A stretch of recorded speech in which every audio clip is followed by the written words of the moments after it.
নিশ্চয়ই আমার স্বামীকে গেলি নিয়ে থাকবে। আমায় কিছু না কিছু করতে হবে। তারপর ও নিজের ঘরে ফেরত যায় আর বাড়িতে রাখা মাটির তেল উঠিয়ে নেয় আর ওটা নিয়ে আবার জঙ্গলের দিকে ফেরত যায়। কিছুক্ষণের মধ্যে ও ওই শাকচুন্নির কাছে গিয়ে পৌঁছে যায়।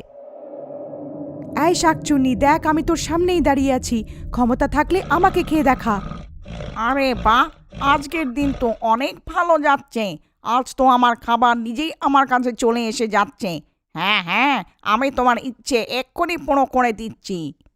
তারপর ওই শাকচুন্নি নিজের মুখ খুলে ওকেও নিজের পেটের ভেতরে ঢুকিয়ে নেয় আর ও নিজের স্বামীর কাছে পৌঁছে যায়। লাল্লান এখন নিজের বউকে ওখানে দেখে আশ্চর্য হয়ে যায়। আরে প্রিয়তমা, তুমি এখানে কি করছো? তুমি কি আমার প্রাণ বাঁচানোর জন্য এসেছো? আমায় ক্ষমা করে দাও, আমি তোমার কথা না শুনে খুব বড় ভুল করেছি। কোনো ব্যাপার না, এখন আমাদের তাড়াতাড়ি এখান থেকে বেরোতে হবে। বৌদি, আমায় ক্ষমা করে দাও, আমার জন্য লাল্লান্নু এখানে ফেসে গেছে। কিন্তু বৌদি, এতে কি আছে? এতে মাটির তেল আছে। এতে শাকচুন্নির পাচন শক্তি খারাপ হয়ে যাবে আর বমি করার জন্য মজবুর হয়ে যাবে, আর আমরা এর পেট থেকে বাইরে বেরিয়ে যাব। তারপর জাগিরা সব তেল ওর পেটে ঢেলে দেয় আর কিছুক্ষণের মধ্যে শাকচুন্নির পাচন খারাপ হয়ে যায়। আরে, এ আমার কি হতে লাগলো?